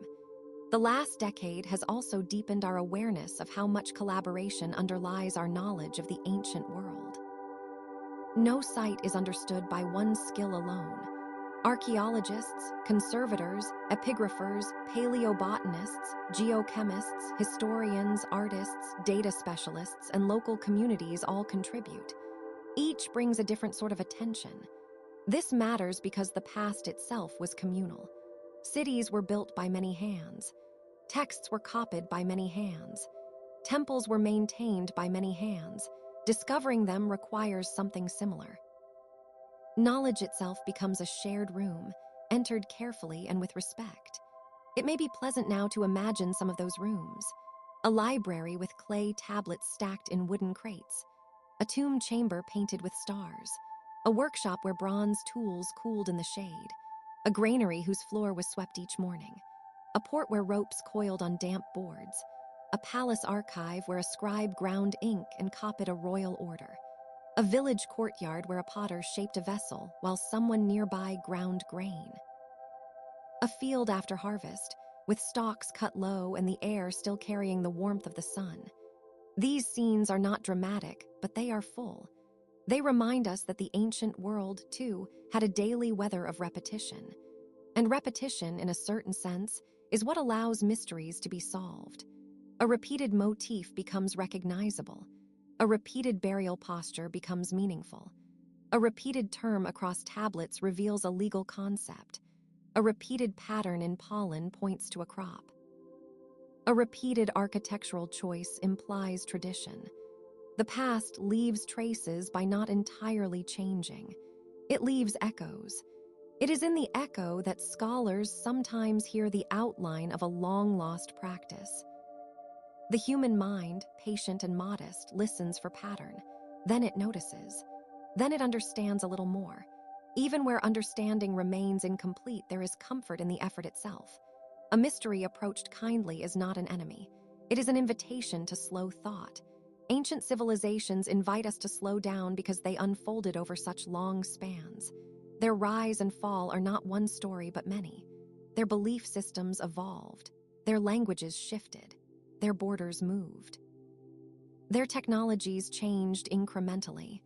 The world of a ruler at the beginning of a dynasty was not the world of a ruler at the end. A river altered its course. A desert expanded. A trade route was rerouted. A temple was rebuilt. A people adapted. History, viewed this way, resembles weather more than spectacle, and the weather of the past can be surprisingly intimate. The ancient climate records refined in recent years have helped scholars understand droughts, floods, cooling periods, and environmental stress. But these records also do something gentler. They let us imagine the feel of a season, the strain of a dry year, the blessing of rain, the relief of a harvest after uncertainty, the sound of wind over terraces, the smell of damp earth. Human societies have always depended on weather they could not control, and their responses were often practical, spiritual, and communal all at once. They stored grain, dug canals, appealed to gods, adjusted calendars, and shared knowledge across generations. This practical wisdom is one more reason ancient mysteries can be restful to contemplate. They are full of people trying, persistently and creatively, to live well under conditions not of their own making. That effort is familiar. It is also admirable. A farmer in antiquity looking at the sky and wondering about rain was not so different from a modern person glancing out a window and estimating the day. The tools differ. The vulnerability remains. So does the hope that effort will be enough. Recent discoveries have made some long-known sites feel newly alive by revealing hidden detail. In the Andes, for instance, research on road systems, storage facilities, and ritual centers has continued to show how cities and empires were organized in relation to altitude, ecology, and movement. The Inca world, especially, often inspires images of roads stretching across mountains, and recent analysis has deepened appreciation for the engineering and administrative care behind those roads. Storehouses placed in strategic locations, runners carrying messages, terraces adapting steep land for cultivation, bundles of goods moving between communities. The empire was not only about power, it was about logistics, elevation, and balance with terrain. There is a serene kind of intelligence in that. It suggests that ancient builders understood limits and worked with them rather than pretending they did not exist. They bent roads around hills. They terraced slopes. They channeled water. They stored surplus in high places or dry places. They aligned structures with sun and stone. In many regions, recent discoveries have reinforced this impression of old practical genius. Nothing wasteful, nothing careless, a deep respect for materials and place. And perhaps that respect is why ruins often feel so peaceful at dusk. They are the remains of decisions that once matched a landscape. Even broken, they retain some of that relationship. A wall leans toward the light. A stair stops where a room once was. A foundation follows the contour of a hill. A cemetery rests at the edge of a settlement. The quiet of ruins is not empty. It is full of past purpose, gently dissolving back into the land. One can feel something similar in the study of ancient art. Re-examined statues, wall paintings, reliefs, and carved objects continue to offer new clues about color, technique, and symbolism. A sculpture that looked plain in museum light may, under analysis, reveal traces of pigment. A fresco fragment may show underdrawing. A carved scene may be understood better when compared with another from a distant site. The ancient world was often more colorful than modern visitors once assumed. Whites, Reds, blues, yellows, greens, and golds were not absent. They were part of the visual language of temples, houses, and garments. That realization can brighten the imagination without disturbing its calm. The past was not only stone, it was paint, cloth, and light. When scholars restore color to old objects, they do more than decorate them. They recover choices. Color can indicate rank, ritual, protection, or belonging. It can mark a sacred space or enliven a public one. It can guide the eye toward a deity, a ruler, a scene of offering, or a mythic figure. It can also simply please the maker and the viewer. Not every aesthetic decision must be symbolic. Sometimes a bright band of red was just a bright band of red, chosen because it was beautiful. That too is a kind of history worth remembering before sleep. Human beings have always liked beauty, and beauty, in ancient life, often lived beside necessity. A well-made tool could also be elegant. A bowl could be both useful and finely glazed. A necklace could signify identity and delight the eye. A doorway could be strong and graceful. A text could serve administration and poetry at once. These overlaps make the ancient world feel less distant. It was not a place where every object was solemn. It was a place where people tried to bring order and pleasure into the same day. The quieter discoveries of the last decade have also expanded our sense of ancient networks beyond the better-known cores of civilization. Places at the edges of empires, or along trade routes, or in mountain valleys, or on islands, have emerged as active participants rather than passive recipients. They adapted imported goods and ideas to local needs. They blended traditions. They developed their own styles. A ceramic motif in one region may combine influences from two others. A burial custom may show both local practice and foreign elements. This hybridity is not confusion. It is creativity. It reminds us that cultures are not sealed vessels. They are like rivers meeting. They carry sediment from many sources. This may be one of the most reassuring lessons of all. Ancient history is not a tale of pure beginnings and clean endings. It is a long process of contact, adaptation, and memory. People moved, married, traded, feared, worshipped, and copied one another. They made sense of the world by borrowing, revising, and remembering. The modern world is built in exactly that way, though we often forget it. To remember it softly is to feel less alone in time. At times, a discovery can illuminate even the smallest personal detail. A comb preserved in a grave, a spice in a pot, a child's shoe, a gaming piece, a spinning weight, a writing stylus, a lock of hair. These are the sorts of things that make a person seem near. They bring us out of the scale of kings and into the scale of hands. And hands are where so much history lives. Hands shaped clay, tied knots, held tools, carried water, made offerings, wrote letters, wiped faces, folded garments, broke bread, and closed the eyes of the dead. Every civilization depended on hands doing patient work. In some places, the handprint itself survives, on ancient bricks, on wet plaster, on clay tablets. Sometimes the maker's touch is visible in the final object, a fingerprint softened by fire or time. Such marks are almost unimaginably intimate. They are not signatures in the modern sense, yet they say, "I was here, I touched this. I helped make the world you now inherit." To sit with that thought is calming.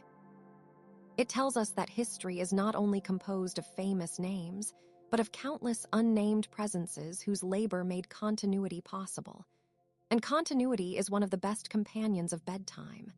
The night before us is part of the same rhythm that ancient people knew. Their lamps were lit against it.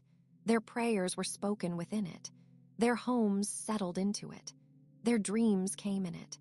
The moon looked down on them with the same patient brightness. The stars arranged themselves into the same old patterns.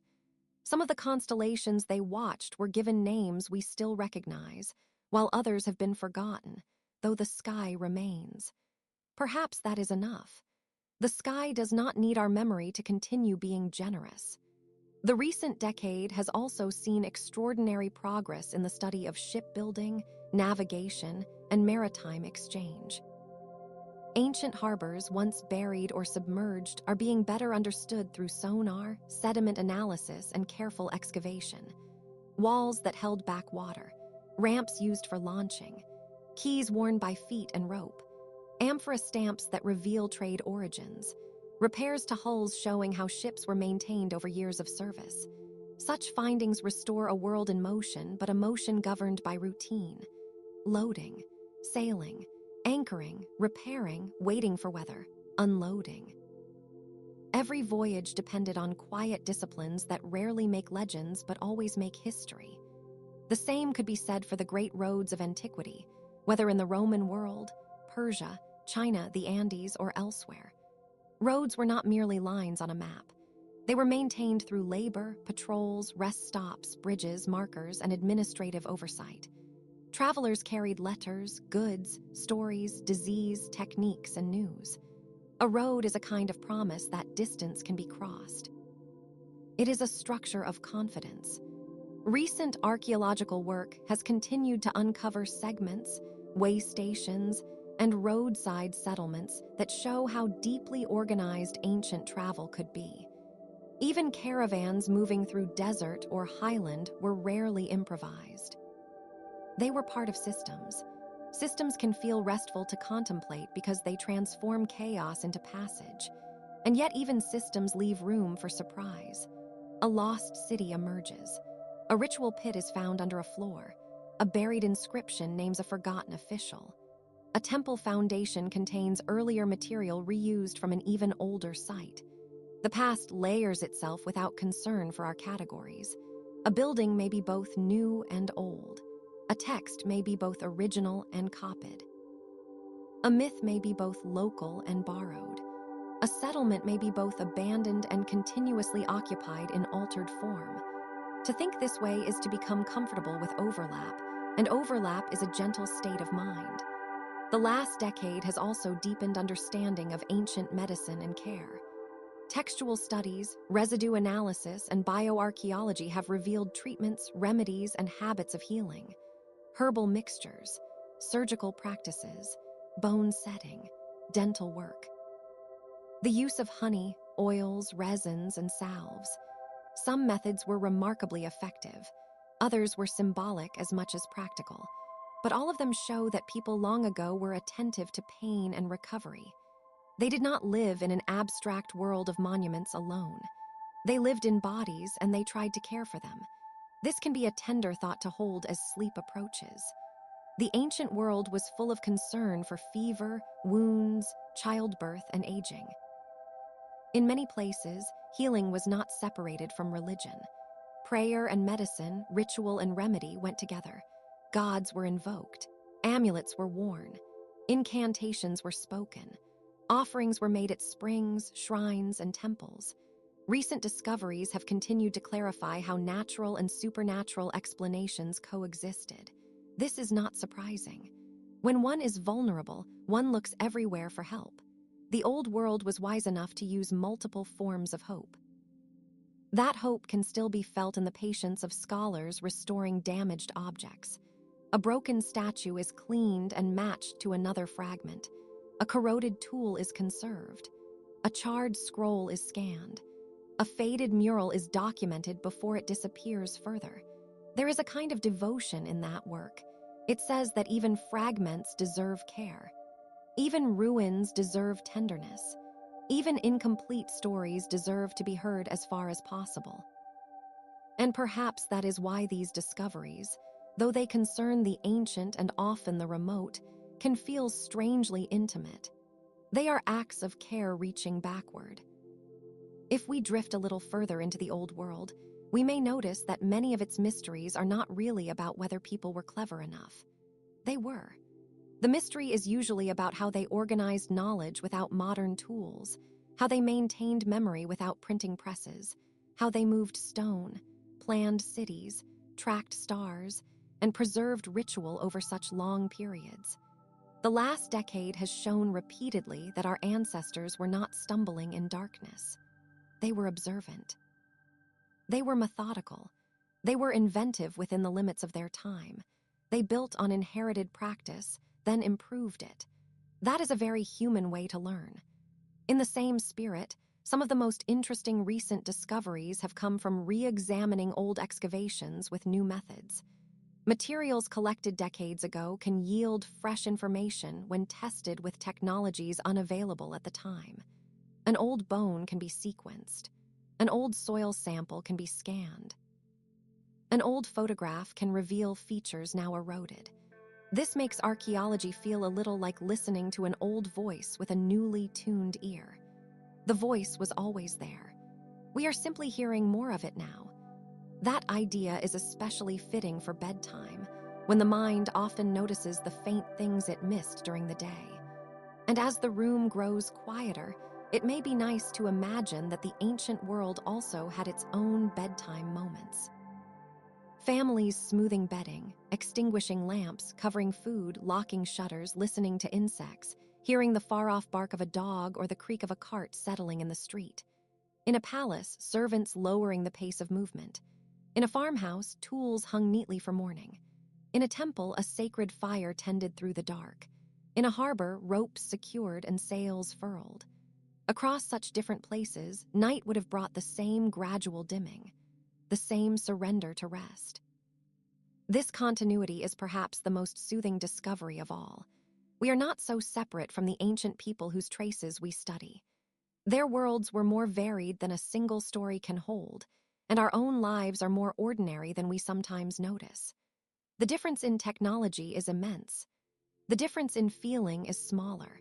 We still hope, fear, love, grieve, prepare meals, close doors, tend children, remember the dead, and look up at the sky.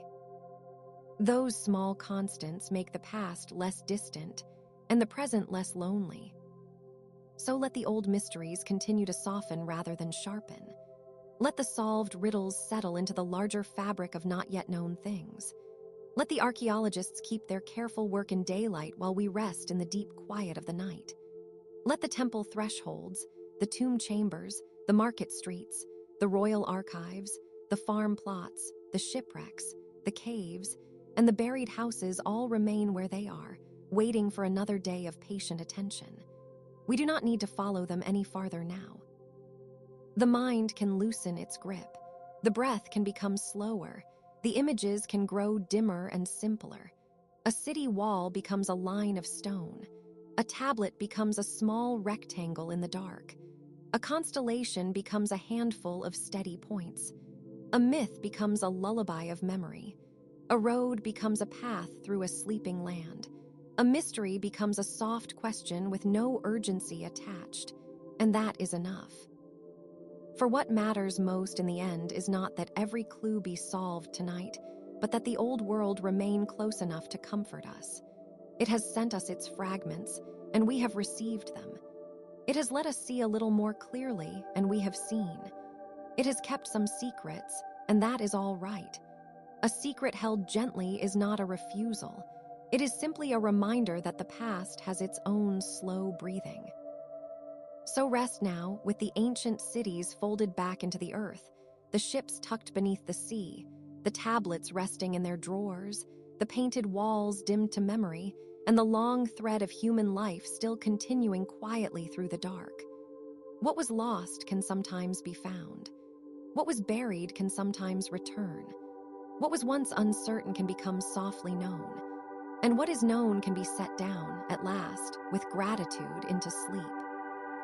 And even after such discoveries, the feeling they leave behind is often not excitement in the bright sense, but a kind of calm widening. The world grows a little larger without becoming harsher.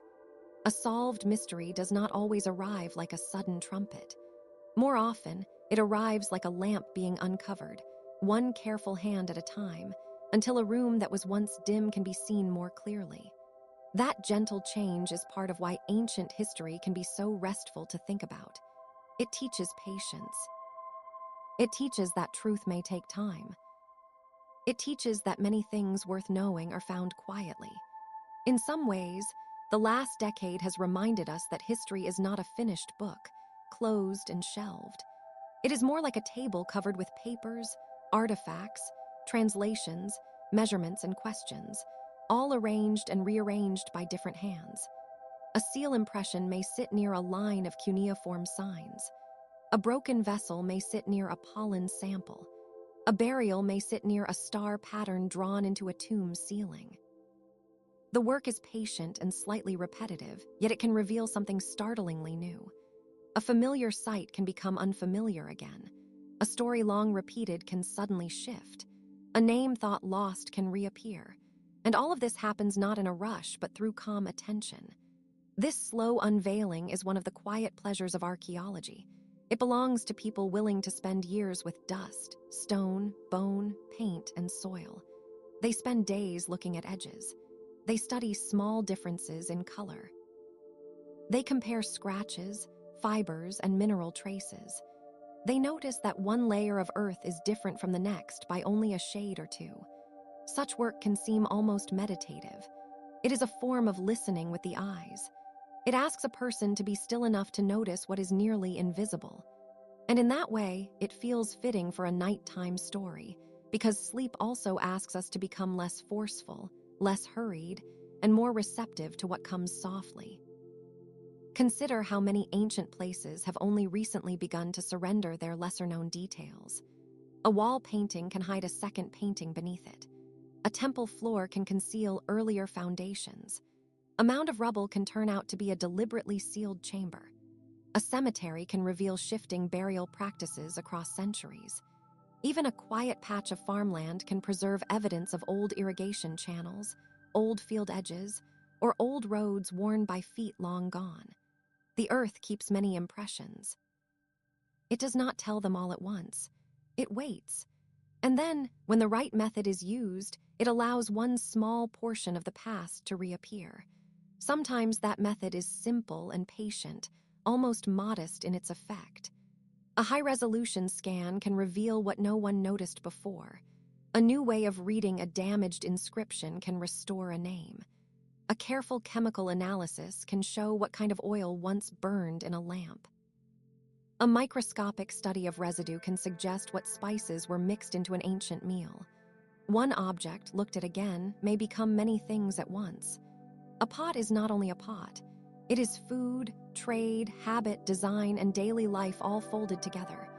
A bead is not only ornament. It is craft, distance, identity, and touch. A stone tool is not only a tool. It is an act of decision preserved in flint or obsidian. To study such things is to notice that human lives were woven into ordinary objects in ways still partly legible today. The last decade has also shown how often the ancient world was more interconnected than older stories assumed. Ships moved across seas with cargoes of metal, grain, wine, glass, and ideas. Desert routes linked oasis to oasis. Mountain passes carried people and languages across difficult terrain. A style of pottery could travel farther than a kingdom. A religious symbol could shift from one culture into another and be given a new meaning. The old world was not static. It was restless in its own slow way. People married across regions, traded across borders, borrowed from neighbors, and adapted to changing conditions. That movement left traces in DNA, in artifacts, in architecture, and in the patterns of settlement that now emerge from careful study. One of the most serene aspects of this knowledge is that it makes history feel less like isolated brilliance and more like continual human exchange. The ancient world was not made only by kings, priests, and conquerors. It was made by bakers, weavers, potters, sailors, scribes, herders, healers, and children carrying water. Their acts rarely made the grand inscriptions, yet their lives shaped every city and village. When researchers recover the remains of crops, animal bones, weaving tools, or household goods, they are often recovering the texture of those quieter lives. They are seeing what people cooked, how they worked, what they wore, and what they kept close. These are gentle facts, but they matter. They give shape to the ordinary human pulse beneath the famous events. In Mesopotamia, for example, the study of tablets continues to reveal not only laws and royal decrees, but also contracts, complaints, letters, and inventories. A merchant worries about a shipment. A household records debts. A student copies lines again and again in a school exercise. Somewhere, a person writes to ask why a promised delivery has not arrived. Such documents carry the everyday tone of human concern. They are small windows, but through them we can see the ancient world not merely as an arena of empires, but as a place where people organized their time, managed obligations, and tried to make sense of practical troubles. Their anxieties were not always grand. Often they were very familiar. In Egypt, too, the last decade has brought discoveries that make the old civilization feel at once more magnificent and more intimate. Hidden chambers, re-examined mummies, new papyrus readings, and updated scans of tomb contents have all helped refine what is known. Yet beyond the spectacle of royal burials or glittering artifacts, there is the more subtle revelation of daily life. The bread molds, the cosmetics, the sandals, the linen, the names written in the margins.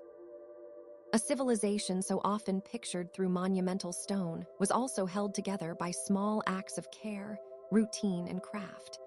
Someone tied a bundle. Someone counted jars. Someone ground grain in the early light. The monuments remain, but these humble details soften them into human scale. And in the Aegean world, long after the stories of palaces and heroes were first told, fresh evidence keeps revising how the Bronze Age is understood.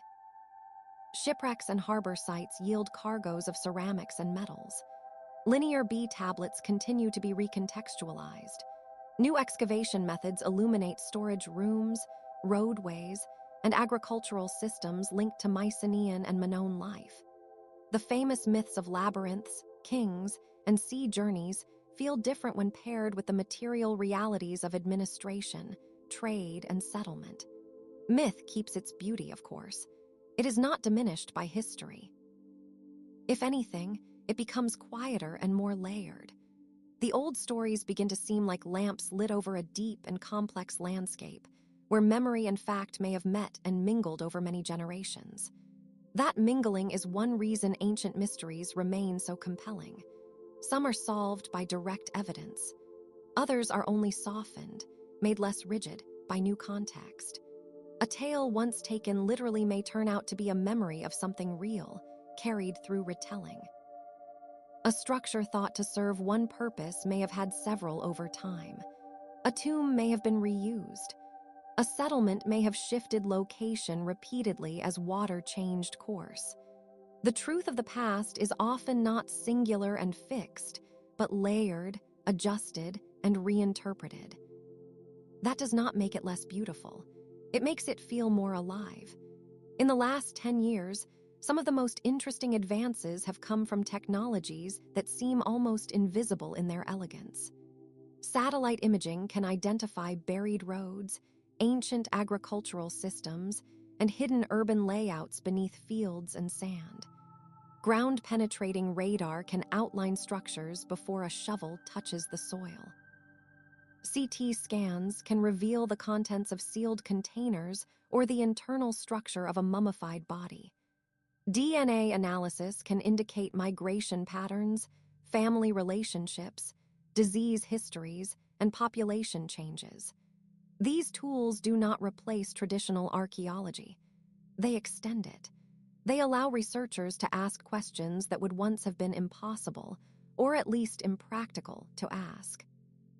And yet, for all the sophistication of these methods, there is still something almost childlike about the basic impulse behind them. A person sees a shape under the earth and wants to know what it is. A fragment of pigment is found, and someone wonders what image it belonged to. A damaged crown, a broken vase, a folded tablet, a line of stones in the grass, all invite the same quiet question. What happened here? It is a question that reaches across millennia. It is simple but never small. And perhaps that is why it suits the hour before sleep, when the mind, released from obligation, can wander toward simple questions without needing immediate answers. There are also those discoveries that do not announce themselves as dramatic breakthroughs at first, but instead grow in importance as different fields begin to speak to one another. Linguistics, geology, chemistry, paleobotany, zooarchaeology, genomics, and art history each offer a piece. A plant seed helps explain trade. A layer of ash helps explain eruption or fire. A language shift helps explain migration. A pigment recipe helps explain workshop practice. An isotopic profile helps explain diet. When these strands are woven together, the pattern becomes clearer. The past turns from a collection of isolated remnants into a living system. That system had weather, economy, ritual, family, and memory all moving through it at once. The quiet work of rereading ancient texts has been especially fruitful. Inscriptions worn by time can become legible with new imaging techniques. Fragments housed in museums for decades can be joined to pieces found later. A damaged papyrus may reveal a line that changes the meaning of an entire passage. Sometimes the difference is a name, sometimes a date, sometimes only a single word. Yet that single word can matter immensely. A river can be renamed. A ruler can be repositioned in a dynasty. A myth can be anchored to a place. A legal formula can be understood more precisely. Such changes do not erase older scholarship.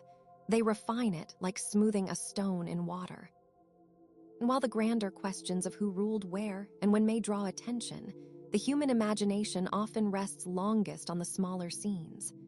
A schoolroom in ancient Babylon, where a young person practiced signs on clay.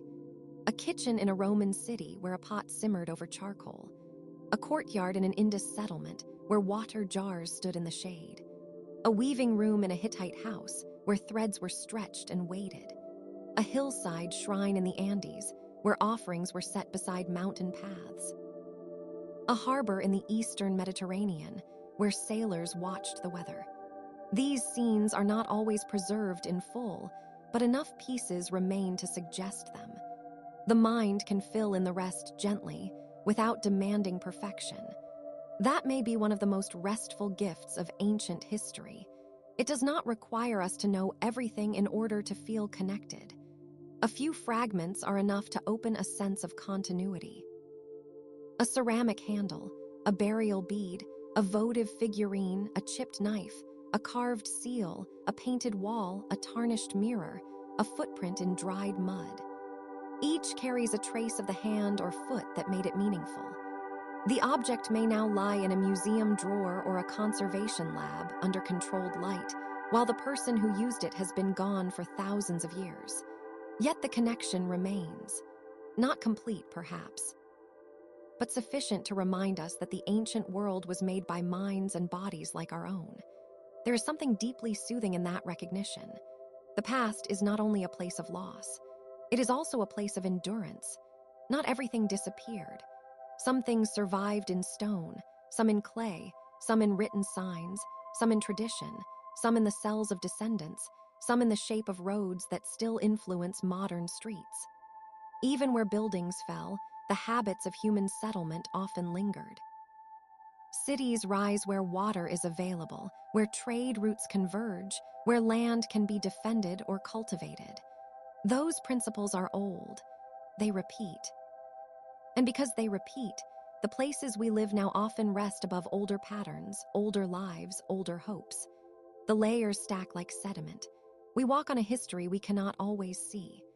As researchers have learned more about ancient climate and environment, another kind of mystery has grown clearer. Some cities flourished because rivers shifted in their favor. Others declined when rainfall changed, fields grew less reliable, or coastlines moved. Some societies adapted well.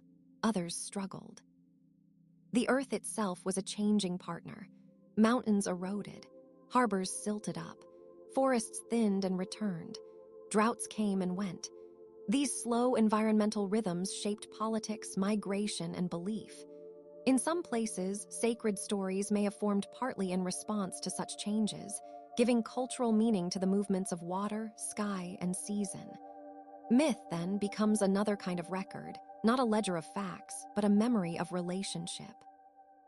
A moon goddess, a flood story, a sea-born creator, a mountain spirit, a guardian of thresholds, a sun god crossing the sky, a serpent beneath the earth. These figures appear in many different forms across ancient cultures. They are not identical, but they reveal a shared tendency to translate vast forces into personal images. People have always tried to speak with what is larger than themselves. The stars were not only lights. They were timing, navigation, omen, poetry. The river was not only water. It was fertility, threat, border, path. The tomb was not only a burial place. It was a statement about memory, ancestry, and the hope that something of a person might endure. Through the last decade's discoveries, many of these symbolic worlds have become clearer, though no less mysterious. A gentle way to think about this is that archaeology often gives us the edges of dreams. It shows where the dream met the world. A ritual offering left in a cave. A carefully placed foundation deposit. A city aligned with celestial events. A burial arranged with food, tools, or ornaments. These acts were not accidents. They were deliberate gestures of meaning. They tell us that ancient people lived with attention to forces they could not entirely control. They marked time. They honored the dead. They asked for protection. They celebrated passage and return. Such acts are deeply human, and they help us feel that the distance across centuries is not as immense as it first appears. Modern science has also begun to clarify relationships among people long thought to be separate. Genetic studies can reveal shared ancestry between populations once described only through language or artifact style. This does not flatten difference. It enriches the picture. It shows that identity was often fluid, overlapping, and layered. A community could be local and cosmopolitan at once. A person could inherit traditions from one region, marry into another, and participate in the beliefs of a third. Ancient life was often more mixed than modern categories imply. That complexity can be quietly comforting because it suggests that human belonging has always been varied. We have long been travelers, hosts, neighbors, and descendants in shifting combinations. The same is true of ancient belief. Religious systems changed gradually, often absorbing older practices rather than replacing them abruptly. A shrine might be rebuilt on earlier sacred ground. A local god might be identified with a broader deity. A festival might keep its date but alter its meaning. A funerary custom might persist even as language shifts around it. The result is not confusion, but continuity through adaptation. Human communities remember by changing. They preserve by adjusting.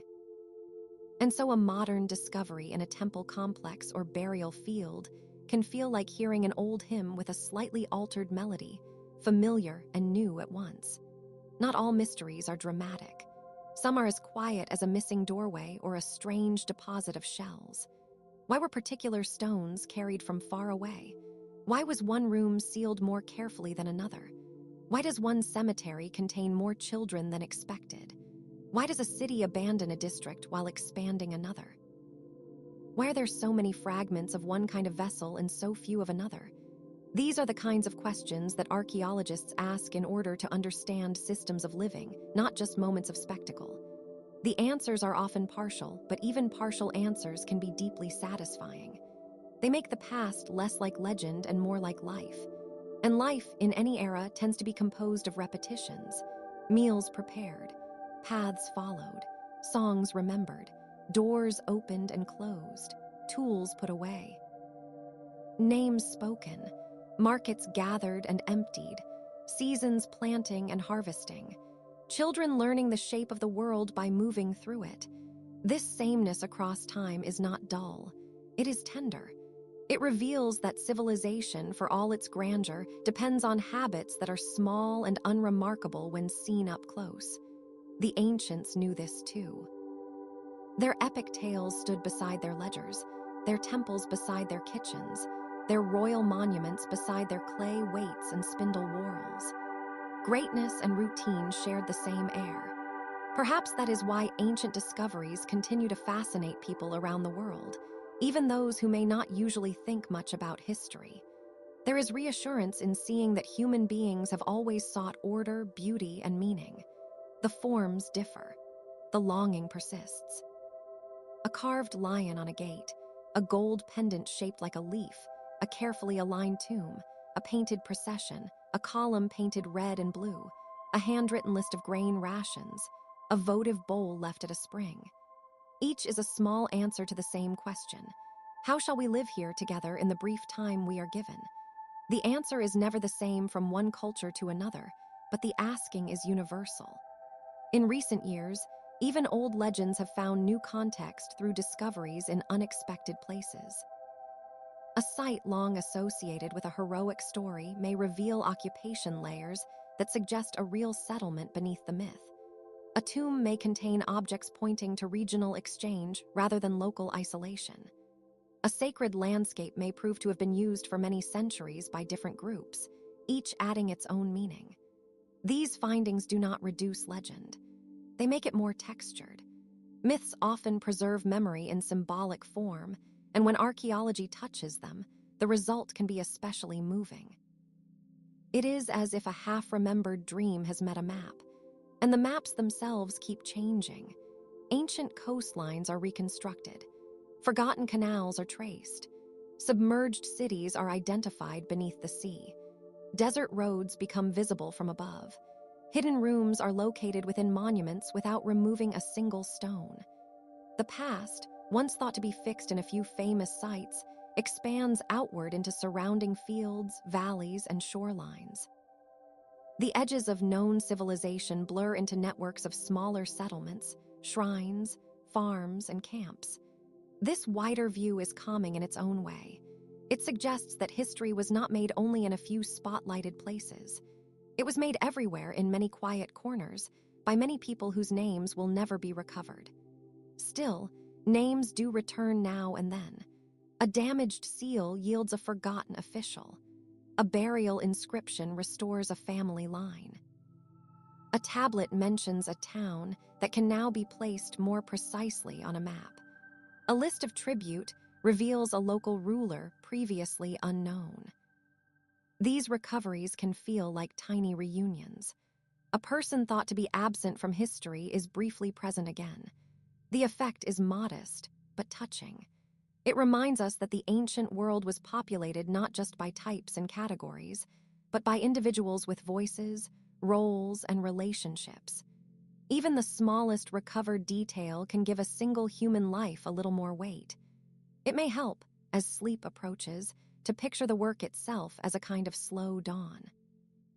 Not the bright, sudden kind, but the gradual paling of darkness over old stone. A trench becomes visible. A line of writing emerges. A pigment flake is recognized. A layer of ash is dated. A fragment is joined. A story shifts. Nothing is rushed. The day opens little by little, and the past opens with it. The patience required is almost a form of devotion. It accepts uncertainty without panic. It values carefulness over haste. It trusts that some things will become clearer if one waits and observes well. In that sense, archaeology and bedtime belong together. Both invite a yielding, a softening, an agreement to let understanding arrive in its own time. And now, with that same softness, the larger sweep of ancient history can settle around you like a quiet blanket. Imagine the great libraries where tablets and scrolls rested in careful order. Imagine the workshops where beads were drilled, fabrics dyed, metal heated, and wood carved. Imagine the terraces, the tombs, the house foundations, the harbor walls, the ceremonial roads, the little shrines by springs and cliffs. Imagine the ordinary people moving through these places with baskets, lamps, jars, cloaks, and tools in hand. Imagine them pausing at evening, listening to the cooling air. The sounds would have been different, but the feeling perhaps not entirely so. There was probably laughter in those places. There were probably arguments, too. There were certainly worries about weather, illness, harvests, debts, and loss. There were blessings for children, songs for work, rituals for safe travel, and stories told in dim light. Some of those stories survived in writing, some only in echoes, yet all of them contributed to the living fabric of their worlds. When we uncover a piece of that fabric, we do not merely learn a fact. We touch a rhythm of human life that still continues in altered form today. The names have changed, the materials have changed, the pace has changed. But the underlying cadence of gathering, making, remembering, and letting go remains. So let the ancient mysteries now become quieter still. Let the newly found clues rest beside the old unanswered questions. Let the sealed chambers remain sealed until daylight. Let the desert winds continue their patient work over buried cities. Let the sea keep its sunken vessels in shadow for another while. Let the libraries, tombs, shrines, and forgotten roads sleep under the earth. They have waited a very long time, and they can wait a little longer. Not every secret needs to be opened tonight. What matters is that the search itself has brought us this far, and that the world is more knowable than it once seemed. There is comfort in that knowledge. There is also humility. We understand more now, yet the past remains larger than any one explanation. It should. A world that lasted thousands of years ought to contain depth beyond easy summary, and so we let it remain deep. We let it be both illuminated and mysterious. We let it hold its silence. As your thoughts grow softer, perhaps you can imagine those ancient fragments settling back into place. The potsherds resting in the soil, the painted plaster fading into dusk, the inscriptions lying calm and legible beneath museum glass, the bones returning to stillness. The gold, the stone, the ash, the seed, the bead, the bronze, all becoming quiet again. The stories do not vanish. They simply pause, like a river widening into evening. And in that widening, there is room to breathe, room to rest, room to remember that curiosity does not always need to push forward. Sometimes it can sit down gently and listen. The past has spoken enough for one night. Its clues have been found, its riddles partly answered, its mysteries left softly glowing at the edge of knowing. That is a gentle place to stop. So let sleep come like an old and welcome visitor. Let it move through the rooms of the mind without hurry. Let it lower the lamps, close the shutters, and still the scattered thoughts.